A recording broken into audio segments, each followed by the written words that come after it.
One of the most important aspects of any mountaineering expedition is the traditional pooja ceremony that takes place at the camp. The belief is very strong, where you must actually seek the blessings of the mountain in order to gain permission to climb higher up.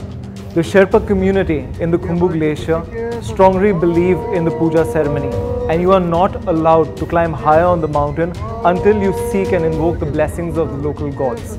The puja ceremony is an integral part of any mountaineering expedition, and with respect to Everest, it becomes all the more that important. During the puja ceremony, we actually request a monk from one of the lower monasteries to come up to the base camp.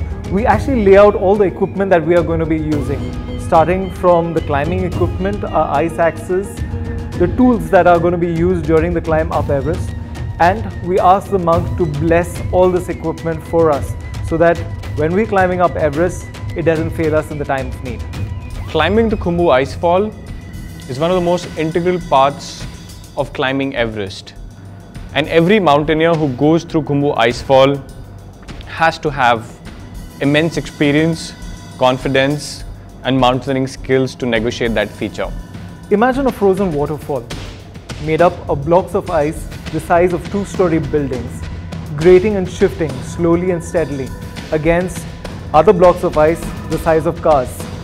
As you walk through the Khumbu Icefall, you can actually hear the ice screeching and squeaking under your very feet. In 2 days' time, when you're walking back down the icefall, the path is completely different because the ice is shifted. You never know when it could open up right under your very feet. You know, the climbers start walking as early as 2 in the morning, 1 in the morning to beat the traffic through this biting cold. I'm talking about biting cold of -25, -30. And there are crevasses, there are falling seracs on you. There are patches where there are about 5 to 6 ladders patched up together to cross either a crevasse or to climb an ice wall. And the entire experience is just magical. I don't think it can get better than that. The scary thing about the Khumbu Icefall is that you don't just do it once, because it's one of the major and the first obstacle you face while climbing up Mount Everest. You literally have to do this gauntlet or pass this gauntlet at least 4 to 5 times. You carry your equipment and supplies, your basic necessities like your food, your clothing and your shelter, and climb through the Khumbu Icefall, climb higher up and establish a camp. You then come back down.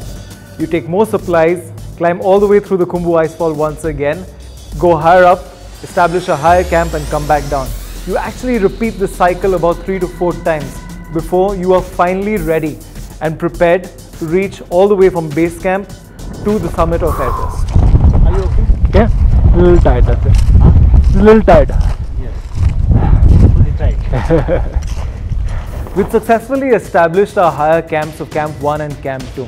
All we had left to do was establish a Camp 3, which was going to be at about 7,900 meters on the face of Lhotse. This was the last camp that we had to get established. We were literally 2 weeks from reaching the summit of Everest. I remember a conversation that Sauraj and I had. I asked him, though premature, I asked him, who are you going to call when you reach the top of the world? And he obviously said his mother. When he asked me who I was going to call, there was no doubt about it. I was going to call my wife.